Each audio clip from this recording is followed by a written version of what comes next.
సచిన్ రాజ్ అత్యాధునిక world class physiotherapy treatment తో అన్ని రకాల నొప్పులకు శాశ్వత పరిష్కారం. నమస్కారం విజయపెద్దిన గారు. నమస్తే నాగరాజ్ గారు. ఒకళ్ళు మన వీడియో కింద కామెంట్ బాక్స్లో పోస్ట్ చేయడం జరిగిందండి. నేను మీకు అది చదివి వినిపిస్తాను.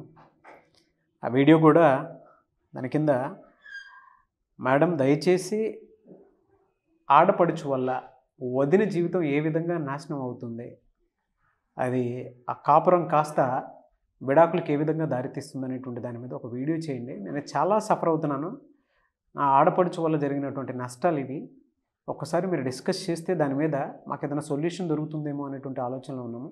బట్ ఆ నష్టాలు ఏ విధంగా నష్టపోతున్నారు అనేటువంటి దాన్ని మాత్రం మీ పాయింట్ ఆఫ్ వ్యూ నుంచి చెప్పండి అని అడగడం జరిగింది.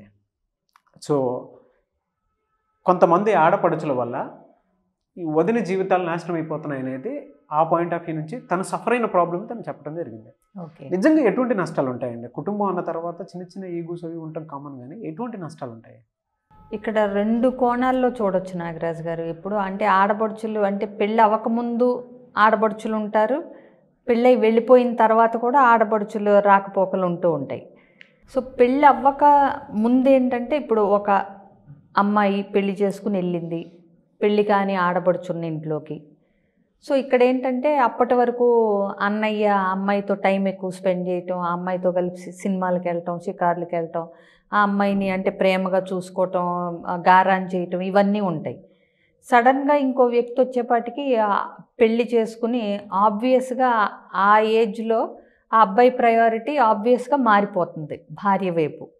సో అంటే సినిమాకి వెళ్ళాల్సి వచ్చినా ఇద్దరు వెళ్ళటమో, లేకపోతే ఇద్దరి మధ్యలో ఇప్పుడు 4కి వెళ్తే రెండిట్లో చెల్లి ఉంటుంది, రెండిటికి ఉండదు. ఎందుకంటే వీళ్ళ ప్రైవసీ వీళ్ళు కోరుకుంటారు కదా.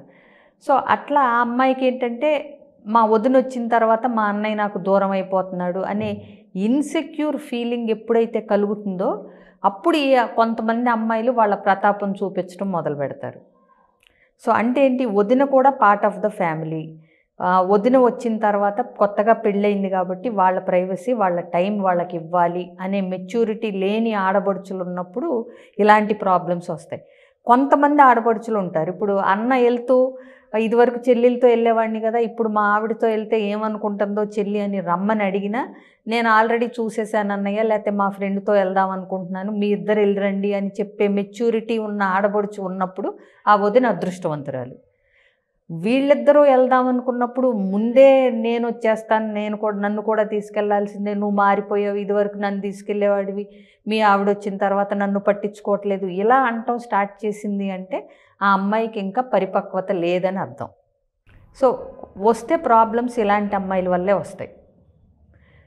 ఇంకొకటి, సో వీళ్ళు ఏంటంటే ప్రతిదానిలో అన్నతో కాంపిటీషన్లోకి వస్తారు. వదిన ఆవిడ కాంపిటేటర్స్ లాగా ఫీల్ అయిపోతూ ఉంటారు. సో ఏదైనా సరే అంటే ఆవిడకో చీర కొంటే ఈవిడికో ఓణి కొనాలి, ఆవిడకొక ఏదన్నా తెస్తే ఈవిడికి తేవాలి అన్నట్టుగా ఆ కాంపిటీషన్లో ధోరణిలో చూస్తూ ఉంటారు. అంటే ఎప్పుడూ ఎక్స్రే కళ్ళతో అన్నయ్య వదినకి ఏం చేస్తున్నాడు, నాకేం చేస్తున్నాడు. సో దీంట్లో ఉండి నువ్వు మారిపోయావు, ఇలాంటి అటాక్స్ ఉంటాయి. ఎప్పుడైతే అన్న ప్రేమ తగ్గిపోయింది అనుకుంటుందో దానికి కారణమైన వదిన మీద ఒకలాంటి ద్వేషభావం తెలియకుండానే పెరిగిపోతూ ఉంటుంది. సో ఆవిడ ఏ పని చేసినా ఈవిడికి నచ్చదు. ఒకవేళ ఒక చీర తెచ్చింది అనుకుందాం, ఆ రంగు నచ్చదు, ఎందుకంటే అది వదిన తెచ్చింది కాబట్టి. మీకు అర్థమైందా? సో అంటే మంచి ఇంప్రెషను అంటే ఆ భావన లేదు కాబట్టి అంటే అపోనెంట్ అంటే ఒక రేస్లో కానీ ఒక యుద్ధంలో కానీ అపోనెంట్ కింద చూస్తూ ఉంటుంది కాబట్టి వదిన ఏ పని చేసినా ఈవిడికి నచ్చదు, ప్రేమగా చేయబోయినా నచ్చదు, సలహా ఇచ్చినా నచ్చదు. తొందరగా ఇంటికి రమ్మ, ఇవాళ అంటే రోజులు బాగాలేవు అంటే నువ్వెవరు చెప్పడానికి, మా అన్నయ్యే చెప్పలేదు, మా అమ్మే చెప్పలేదు. ఇలాంటివి ఇదే లాంగ్వేజ్లో కాకపోయినా ఈ అర్థం వచ్చేలాగా ఉంటూ ఉంటాయి అటాక్స్ అనేవి. అండ్ నాకు అంటే మీరు అలా చెప్తుంటే కొన్ని విషయాలు గుర్తొచ్చాయండి నాకు. కొంతమంది పెళ్ళికి ముందు పెళ్ళి తర్వాత అన్నారు కదా మీరు, పెళ్ళికి ముందు ఉండేటువంటి వాళ్ళని నేను చూశాను, నేను చాలా క్లియర్గా చూశాను. కాలేజ్కి వెళ్ళాలి అనుకున్నప్పుడు వీళ్ళు పొద్దున్నే లెగరు, వాళ్ళు వచ్చి టిఫిన్ తీసుకొచ్చి ఇస్తే తప్ప ఆ టిఫిన్ని వీళ్ళు తినరు. అది బాగాలేదంటే మళ్ళీ వీళ్ళు పడాలి వదినకి, అదో రకమైనటువంటిది. పైగా ఇంట్లో ఏదన్నా వంటింట్లోకి వచ్చి ఏదైనా నేర్చుకోమా అని అంటే వాళ్ళు నేర్చుకోవడానికి ఇంట్రెస్ట్ చూపించరు. వీళ్ళకి మళ్ళీ ప్యాంపరింగ్ కావాలి. వీళ్ళు ఏదైనా ఒక పెద్ద మాట అంటే మాత్రం ఆ టైప్ నుంచి వీళ్ళ అమ్మా నాన్నలు ఉరుక్కుంటూ చేస్తారు. చూసేవారా కోడలు ఎంత మాట అనేసింది, ఏమనేసింది, మళ్ళీ వెనకేసుకొని రావటం. నేను అనేది పెళ్ళికి ముందు. ఎందుకంటే ఇప్పుడు పెళ్ళికి ముందు ఆడబడుచు ఇంట్లో ఉంది అంటే అది జాయింట్ ఫ్యామిలీ ఆబ్వియస్గా. ఇక్కడ ఎంతో కొంత అత్తగారి సపోర్ట్ లేనిదే ఆడబడుచు అంత నోరు తెరిచి అనలేదు అని అన్ని వేళలా అనలేం, కానీ అమ్మల ఇది కూడా ఉంటుంది కొద్దిగా. ఇందాక మీరు కంపారిజన్లో తనకు శారీ తీసుకుంటే కనీసం తనకి ఓణి అన్న తీసుకోవాలని చెప్పేసి ఉన్నారని చూసాను. నేను కొంతమంది చూసి చెప్తున్నాను అంటే జనరల్గా ఎవరైతే అటు జాబ్ చేసుకుంటూ ఫ్యామిలీని నడిపించుకుంటూ ఉండేటువంటి విమెన్ కోడలుగా వెళ్ళినటువంటి వాళ్ళు ఎవరైతే ఉంటారో, ఈ కోడలు ఏది తీసుకున్నా సరే కొత్తది, తనకి ఎక్స్ట్రా ఇంకొక పీస్ కొనిచ్చినా సరే ఏదో లోటు ఉందనేటువంటి భావంలో ఉండేటువంటి వాళ్ళే ఉన్నారు. సాఫ్ట్వేర్ ఎంప్లాయ్ అనుకోండి, తను ఒక ల్యాప్టాప్ తీసుకుంటే తనకి ఏదైనా తీసుకుందాం తర్వాతనే తీసుకొని ఇస్తాను అన్నా కూడా ఇటే తనకు ల్యాప్టాప్ ఉందిగా, తనకు గోల్డ్ ఉందిగా, తనకు ఐఫోన్ ఉందిగా. అంటే ఈ కంపారిజన్లో ఉండేటువంటి వాళ్ళని చాలామందిని చూశాను. ఇందాక సినిమాలు అయ్యి అని చెప్పేసి అన్నారు కదా మీరు. సినిమానే కాదండి, బయట మొగుడు పిల్లలు అన్నాక జనరల్ టైం స్పెండ్ చేయడానికి బయటకు వెళ్దాం అని అనుకున్న సమయం ఒకటి ఉంటుంది. ఎందుకంటే మొగుడు పిల్లలు ఫిజికల్గాను మెంటల్గాను కలిసి ఉండేటువంటి రిలేషన్ ఉంటుంది. అన్నదమ్ముల్లో బాధ్యత ఉంటుందేమో కానీ వాళ్ళలో ఆ రిలేషన్ ఉంటుంది. వాళ్ళ పొరపాటున వాళ్ళ మధ్య దూరకూడదు అనేటువంటి దాంట్లో అవగాహన కూడా ఉండదు కొంతమందికి. నన్ను కూడా తీసుకెళ్ళొచ్చు కదా. సో ఇది ఎడ్యుకేట్ చేయాల్సిన బాధ్యత అత్తగారి మీద ఉంటుంది, అంటే అమ్మాయి తల్లి మీద ఉంటుంది. ఎంతవరకు ఉండాలి ఏంటి అన్నది ఆవిడ కూడా ఎడ్యుకేట్ చేయగలగాలి ఈ ఆడబడుచుని. సో ఇకపోతే పెళ్ళైన తర్వాత అప్పుడు ఈ డబ్బుకు సంబంధించిన మ్యాటర్స్ కూడా మొదలవుతాయి. సో వీళ్ళిద్దరి మధ్య అప్పుడు ఫైనాన్షియల్ స్టేటస్లు ఈక్వల్గా లేవనుకోండి, తక్కువ ఉన్నా ఆడబడుచుకి తక్కువ ఫైనాన్షియల్ స్టేటస్ ఉన్నా వదినంటే చులకనే, ఎక్కువ ఉన్నా వదిన డామినేటింగ్ అంటే ఆడబడుచు డామినేటింగ్ అయిపోతుంది. అంటే ఏంటంటే ఇప్పుడు వదినకు తక్కువ ఉంటే వదిన చులకన అయిపోతుంది, వదినకి ఎక్కువ ఉంటే ఆ అమ్మాయి చులకనగా ఫీల్ అయిపోతూ ఉంటుంది. సో ఇక్కడ మళ్ళీ కంపారిజన్స్ వస్తాయి. ఒకవేళ ఆడబడుచు ఎక్కువ ఫైనాన్షియల్ స్టేటస్లో ఉంటే వదిన్ని అంటే నువ్వంటే ఏంటి లెక్క అన్నట్టు ఒక గౌరవం కానీ, ఒక అంటే అన్నకు భార్యగా కింద కానీ ఆవిడ చెప్పేది వినటం కానీ, తల్లి లాంటి పొజిషన్లో ఉంది. రేపొద్దున తల్లిదండ్రులు తర్వాత వీళ్ళే తల్లిదండ్రులు, పుట్టిల్లు, ఏదైనా మనకి వెనక్కి తిరిగి చూడాలంటే ఏ ఇబ్బంది వచ్చినా నాకు పుట్టిల్లు, తల్లి లాంటి వదిన, నాన్న లాంటి అన్న ఉన్నారు అనేది మర్చిపోయి ఫైనాన్షియల్ స్టేటస్ వాళ్ళది ఎక్కువైనప్పుడు ఏంటంటే వీళ్ళు పురుగుల కింద కనపడటం మానేస్తారు, కంటికి కనపడటం మానేస్తారు. అదే ఆ అమ్మాయి ఫైనాన్షియల్ స్టేటస్ తక్కువ ఉందనుకోండి, ఇన్ఫీరియారిటీలోకి వెళ్ళిపోతూ ఉంటారు. ఎందుకంటే ఆ మెచ్యూరిటీ లేదు కాబట్టి, ఎలా ఉన్నా అన్న అన్నే, వదిన వదినే, నన్ను బాగా చూసుకుంటారు అనేది. ఎక్స్ట్రీమ్ కేసెస్ మనం పక్కన పెడితే ఎవరి ఇన్సెక్యూరిటీనే వాళ్ళని కాల్ చేస్తూ ఉంటుందండి. ఆ కంపారిజన్ అనేది ఎప్పుడైతే ఇద్దరి మధ్యలో ఆ దెయ్యం దూరిందో, ఆ పోల్చుకోవటం అనే ఒక దెయ్యం దూరితే గనక ఇంకా వీళ్ళు మైండ్ బుర్ర పనిచేయటం మానేస్తుంది. ప్రతీది వదినతో అన్న ఫ్యామిలీతో కంపేర్ చేసుకోవటం, నాకు పెట్టలేదంటాం, పెట్టారంటాం, పెట్టింది బాగాలేదంటాం, పెట్టింది సరిపోకపోవటం, ఒకటి పెడితే రెండు పెట్టలేదు ఏంటంటాం. సో ఇలా ఏంటంటే కంప్లీట్గా ఆడబడుచు పెళ్ళై వెళ్ళిపోయింది అమ్మయ్య అని ఊపిరి పీల్చుకుందాం అనుకుంటే కూడా కుదరని వదినలు ఉన్నారు. అంటే పెళ్ళై వెళ్ళిపోయినా కానీ వాళ్ళ ప్రమేయం, వాళ్ళ ఇన్వాల్వ్మెంటు, ఇంటర్ఫియరెన్సు ఇంకా ఈ అన్న ఫ్యామిలీలో ఉంటూ ఉంది కొంతమంది ఆడబడుచుల వల్ల. సో కొంతమంది ఆడబడుచులు తన భర్త ముందు కూడా వదిన్ని చులకం చేస్తూ ఉంటారు, మా వదినికి ఏమీ రాదు ఇలాగా. వాళ్ళ అత్తమామల ముందు కూడా, వాళ్ళ అత్తమామల ముందు కూడా తెలియంది ఏంటంటే ఎప్పుడూ కూడా నేను ఇలాంటి ఆడపడుచుల మీద కానీ ఇలాంటి వ్యక్తుల మీద కానీ మనం జాలి పడతాము అనేది వాళ్ళకి తెలియదు. ఈ క్యారెక్టర్స్ ఎప్పుడైతే ఇలా ఉంటాయో వాళ్ళు జీవితాన్ని చూడలేదు, జీవితం అంటే తెలీదు, ఇమ్మెచ్యూర్ పీపుల్ అని మనం అర్థం చేసుకోవాలి. ఎందుకంటే 2-3 సార్లు ఇలాంటి యాటిట్యూడ్ చూసిన తర్వాత అండి వదినకే మార్కులు ఆబ్వియస్గా ఎక్కువ పడిపోతాయి. అది కూడా వీళ్ళకి అర్థం కాదు. ఇంత చేసినా వదిన ఇంకా ఇలా నవ్వుతూ ఇంకా భరిస్తూ అందరి మన్ననలు ఎందుకు పొందుతుందనేది వీళ్ళకి అర్థం కాని ప్రశ్న. ఏంటంటే ఎప్పుడైనా పళ్ళున్న చెట్టుకే రాళ్ళు ఎక్కువ అని చెప్పి ఓర్పు ఓపిక ఉండే వాళ్ళకే ఎక్కువ ఇలాంటివి భరించే సహనం ఉంటుంది. దాన్ని అడ్వాంటేజ్ తీసుకుని ఇలా ఆడపడుచులు రెచ్చిపోయారనుకోండి, ఎక్కడో ఎప్పుడో అన్నే కట్ చేస్తాడు, వదిన కూడా అవసరం లేదు.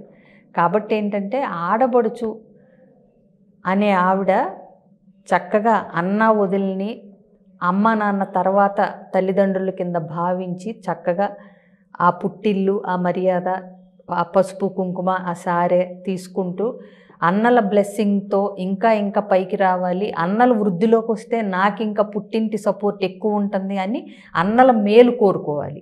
అన్నా వదిలిన అభివృద్ధి ఎంత ఉంటే ఈ అమ్మాయికి పుట్టింటి నుంచి అంత బాగుంటుంది అనేలాగా వాళ్ళ మేలు కోరుకోవాలి. అప్పుడు న్యాచురల్గా ఇంకా ఇంకా అనేది ఇవ్వాలనిపిస్తూ ఉంటుంది అన్నకు కూడా. సో ఇకపోతే నేను పర్సనల్గా కొంతమంది క్లయింట్స్ ద్వారా ఇలా ఆడపడుచు వల్ల ఇబ్బంది పడిన వదిన కేసులు కూడా 1-2 నా దాకా కూడా వచ్చినాయి. అంటే ఏంటి, ఇన్ఫ్యాక్ట్ మీరు చెప్తే నమ్మరు, పర్సనల్గా అంటే బెడ్రూమ్స్లోకి వచ్చేయటం, అక్కడ అంటే కావాలంటే నువ్వు బయట పడుకో, ఇవాళ నేను మా అన్నయ్యతో కబుర్లు చెప్పాలని చెప్పి వదిన్ని బయటికి పంపించేసి, అన్నయ్య ఇవాళ ఇప్పుడు కాసేపు ప్యాక్ ఆడుకుందాం, కాసేపు అదేంటి ఇవాళ మనం కబుర్లు చెప్పుకుందాం అంటే ఏంటంటే వాళ్ళిద్దరి ఇంటిమసీని ఈవిడ తట్టుకోలేదన్నమాట. ఇలాంటి కేసు కూడా విన్నాను నేను. అలాగే ఇంకొక కేసు, ఎక్స్ట్రీమ్ కేసులో ఏంటంటే అన్న పొరపాటున ప్రేమగా భార్యకి ఏదన్నా కొని తెస్తే ఈ చెల్లెలకి చాలా దుఃఖం వచ్చేస్తుంది, నాకేం తేలేదు మా అన్నయ్య అని చెప్పి. అది తీసుకెళ్ళి వాళ్ళ అమ్మకి చెప్పటం, అంటే అత్తగారికి. ఆవిడొచ్చి నువ్వు అలా ఎలా తెస్తావు, ఇదివరకు అంతా చెల్లెలకి తెచ్చేవాడివి, ఇప్పుడు నువ్వు మారిపోయావని ఆడపడుచు అత్త కలిసి తెచ్చిన దాని మీద ఆ అమ్మాయికి, అంటే వచ్చిన వదిన ప్లేస్లో ఉన్నవాడికి ఇప్పుడు ఈయన తేపోతే బాగుండేది కదా, ఏంటి రచ్చరచ్చ అనేలాగా క్రియేట్ చేసిన సందర్భాలు కూడా ప్రత్యక్షంగా విన్నాను నేను క్లయింట్స్ దగ్గర నుంచి. విని నేను ఆశ్చర్యపోయా. అంటే ఇంకా ఈ రోజుల్లో కూడా అసలు జాయింట్ ఫ్యామిలీసే తక్కువైపోయినాయి. ఉన్న జాయింట్ ఫ్యామిలీస్లో మళ్ళీ ఇలాంటి ఆడపడుచులు కూడా ఉన్నారా ఇంత, అంటే ఇట్లాంటివి వినటానికి విడ్డూరంగా ఉన్నాయి. ఇంకొక కేసులో మ్యాన్ హ్యాండ్లింగ్, అంటే ఇప్పుడు మన భర్త కొట్టాడనో అత్తగారు కొట్టిందనో పల్లెటూరు నుంచి, పక్క పల్లెటూరు నుంచి ఎక్కడో ఇంకా చదువుకొని వాళ్ళల్లోంచి విన్నట్టుగా ఆడపడుచు వదిన్ని కొట్టడం అన్నలేని టైం చూసుకుని. సో ఇలాంటివన్నీ విన్నప్పుడు ఇంకా ఇంకా అంటే ఎక్కడున్నామా మనం, ఇలాంటి ఆడపడుచులు కూడా ఉంటారా, అసలు ఈ వదిన క్యారెక్టర్ అంటే ఇది లేదు అని చెప్పడానికి లేదు. మీరు ఇందాక పల్లెటూరు అని అన్నారు కదా, మీరు చెప్పినప్పుడు నాకు గుర్తొచ్చింది. మొదట్లో షాకింగ్గా అనిపించినా కూడా నిజంగా కొంతమంది ఆడపడుచులో వదిన పడేసి కొట్టేటువంటి వాళ్ళు ఉన్నారు. ఎలా అంటే నువ్వు ఇక్కడ నుంచి బయటికి వెళ్ళిపో, నువ్వు వచ్చిన తర్వాత మా ఇంట్లో మొత్తం ఇలా జరుగుతుంది, యాక్సెప్టెన్సీ ఉండదు. నువ్వు వచ్చిన తర్వాత మా అన్న మారిపోయాడు, నీకోసం పడి చచ్చేంత ఇది చూపిస్తున్నాడు తప్ప మాకేమీ నీ వల్ల వచ్చిన సుఖం కూడా లేదు, నువ్వు తీసుకొచ్చిన కట్నం కూడా పెద్దగా ఏమీ లేదు అనే దూరంలోకి వెళ్ళిపోయి ఇంట్లో అత్తమామలు ఉంటారు కదా, ఇప్పుడు ఆడపడుచు కాబట్టి ఆబ్వియస్లీ వాళ్ళు కూడా ఏం సపోర్ట్ చేస్తారు, కూతురికే సపోర్ట్ చేస్తారు. అటువంటి కేసెస్ చూసాను నేను కూడా. నిజమే అది. దానివల్ల లైఫ్ని స్పాయిల్ ఆడపడుచు వల్ల లైఫ్ స్పాయిల్ చేసుకున్న వదిలి చాలా మంది ఉన్నారు. కొంతమంది ఏడ్చి కింద కామెంట్ బాక్స్లో పోస్ట్ కూడా చేస్తారు చూడండి. అంటే ఉంది ఇది, మీరు మాట్లాడినటువంటి విషయాలన్నీ కరెక్టే. కొంతమంది బెడ్రూమ్లో కూడా దూరిపోయి మరి వాళ్ళ ప్రైవేట్ స్పేస్ని కూడా వీళ్ళ టైం తోటి కిల్ చేసేస్తూ ఉంటారు. అదే అంటే ఏంటంటే ఇన్సెక్యూరిటీ. ఎక్కడ అన్న తన నుంచి దూరం అయిపోయి వదినికి దగ్గర అయిపోతున్నాడు, నా అన్న నాకే అన్నగా ఉండాలి, ఆ భర్త పొజిషన్లోకి అంటే ఆ ప్రేమ చూపించిన అన్న అటు డీవియేట్ అవటం అనేది వీళ్ళు తీసుకోలేకపోతున్నారు. అనుకుంటారండి వీడియో చూసిన తర్వాత ఇది నా కోసమే చేసినట్టుంది అని ఏడ్చేటువంటి వదినలు చాలా మంది ఉంటారు. నిజమండి, మీరు ఇందాక చెప్తుంటే ఎక్స్ట్రీమ్ కేసెస్లో మీరు చాలా మంది కౌన్సిలింగ్ చేస్తూ ఉంటారు కాబట్టి రెండు కేసులు అండి ఇట్లా ఆడపడుచు వల్ల ఇబ్బంది పడిన వదిన. ఇప్పుడు నేను కోట్ చేసిన వాళ్ళు 2 వచ్చారు నా దగ్గరికి, టైం గ్యాప్ వేరే ఉంది. అంటే నేను కూడా ఆశ్చర్యపోయాను, ఇంకా అమ్మాయిలు చదువుకుంటూ ఉన్న ఈ రోజుల్లో కూడా ఇంకా ఇలా వదిన్ని, ఇప్పుడు అత్తగారు ఇబ్బంది పెట్టారు, భర్త శాడిస్టు, ఇవి వింటాం మనం క్యాజువల్గా. బట్ ఆడపడుచు వల్ల వదిన ఇబ్బంది పడటం అనేది ఇంత ఇదిగా నేను ఆశ్చర్యపోయిన కేసులు అవి. మీరు ఇందాక పెళ్ళి తర్వాత ఒక మాట అన్నారు కదా, నేను చూసినటువంటి ఇన్సిడెంటే ఒకటి ఉంది. అన్నయ్యకి పిల్లలు పుడితే చెల్లెల పిల్లలను కూడా సమానంగా చూడాలనేటువంటి ఉద్దేశంతో కోరుకునేటువంటి ఆడపిల్లలు చాలామంది ఉన్నారు. ఎలా అంటే వీళ్ళకు రైట్స్ ఉంటాయి, నా తండ్రి నాకు తీసుకొచ్చారని పిల్లలకి ఏ విధంగా రైట్స్ ఉంటాయని అనుకుంటారో, అంటే వదిన అటువంటి వాటిల్లో కూడా నా ఆడపడుచుకి పెట్టాల్సి వస్తుంది, నా పిల్లలకు పెట్టలేంది అని సఫర్ అవుతున్నటువంటి వదులు చాలామంది ఉన్నారు. అంటే అటేపి మేము సంపాదించినా అటేపి వెళ్ళిపోతుంది తప్ప మాకు వచ్చేది ఏమీ లేదు, ఉన్న కట్నం కూడా అటేపి ఇచ్చేసాము, ఇవాళ మాకు వచ్చింది కూడా ఏమీ లేదు, వాళ్ళకి పిల్లలు పుట్టినా పురుడు పోయాలనుకున్నా మా దగ్గర నుంచే వెళ్ళిపోయినా తిరిగి మమ్మల్ని బ్లేమ్ చేస్తున్నారు వీళ్ళు అని బాధపడేటువంటి వాళ్ళు చాలామంది ఉన్నారు. సో ఇలాంటి ఆడపడుచులు తెలుసుకోవాల్సినవి చాలా ఉన్నాయండి. అన్న సుఖంగా ఉంటేనే ఆడపడుచు సుఖంగా ఉంటుంది, పుట్టిల్లు అనే అండ ఉంటుంది అనేది తెలుసుకోవాలి. అవును, థ్యాంక్ యూ అండి, థ్యాంక్ యూ సో మచ్ విజయ పెద్దన గారు. మనం ఏది మాట్లాడుకోవాలనుకున్నా కూడా అండి జీవితాల్ని అందులో లోతుగా పరిశీలించి మరీ మీరు చెప్తూ ఉంటారు. ఓహో అంటే కౌన్సిలింగ్ ఇన్ఫ్లుయెన్స్ అనుకుంటాను మేబీ, ప్రతి మాట తోటలో పెళ్తూ ఉంటుంది అనమాట. ఇది మా కోసమే చేశారు కదా అన్నంత భావన అయితే కలుగుతూ ఉంటుంది. సో అలా చెప్పారు. ఇవాళ చాలామంది సఫర్ అవుతున్నటువంటి ప్రాబ్లం ఇది, బయట చెప్పుకోలేరు. సొసైటీలో ఏమో అది ఎవరైనా చెప్తే నిన్న కాక మొన్న వచ్చిందా ఇంటిమేట్ చూడండి ఎలా పడితే అలా మాట్లాడేస్తుంది వాళ్ళ ఇంట్లో వాళ్ళ మీద, ఏమొచ్చింది అలా పడితే అలా మాట్లాడుతుంది అని చెప్పేసి మాట్లాడేటువంటి బయట అవన్నీ తట్టుకొని కాపురం చేసేటువంటి ఆడపిల్లలకి ఈ వీడియో మాత్రం భరోసా అని చెప్పొచ్చు. బట్ దీనికి సొల్యూషన్ ఏమైనా ఉందా అండి? సొల్యూషన్ అంటే కౌన్సిలింగ్కి రావాలండి ఒకటి, లేదంటే కనుక సొల్యూషన్గా చెప్తూ ఇంకో వీడియో చేయాల్సి ఉంటుంది. అది కూడా ఆడియన్స్ అడిగితే అదే. ఓకే, ఇలాంటి వదినలు అంటే ఏం చేసి ఈ ఆడపడుచుల అటాక్ నుంచి ఎలా తప్పించుకోవచ్చు అనేది ఇంకో వీడియో చేయొచ్చు, లేదంటే కౌన్సిలింగ్కి వచ్చినా చెప్తాను. ఓకే, కౌన్సిలింగ్ చాలా బెటర్ అండి. ఐ థింక్ పర్సనల్గా కూడా చాలామందికి ఉపయోగపడుతుంది. బట్ మన దాకా రాలేనటువంటి వాళ్ళు చాలామంది ఉంటారు కాబట్టి రీచ్ అవ్వలేనటువంటి వాళ్ళు ఎవరైతే ఉంటారో కింద కామెంట్ బాక్స్లో మాకు సొల్యూషన్ రూపంలో వీడియో కావాలని ఒక 1K కామెంట్స్ పెట్టండి. ఇది 1 lakh వరకు రీచ్ అయ్యేలా చేయండి. సో డెఫినెట్గా పార్ట్ 2 మీకోసం అని చెప్తే డెఫినెట్గా చేస్తాము. ఎనీవేస్ మిమ్మల్ని అప్రోచ్ అవ్వాలంటే ప్రాసెస్ ఏంటండి? ఏం లేదండి, చాలా సింపుల్. స్క్రీన్ మీద కనిపిస్తున్న నెంబర్కి కాంటాక్ట్ చేస్తే నా అపాయింట్మెంట్ డీటెయిల్స్ ఫిక్స్ చేసిస్తారు. ఎలాంటి కౌన్సిలింగ్ కావాలన్నా, అంటే కపుల్స్ కానీ లేకపోతే ఇండివిజువల్గా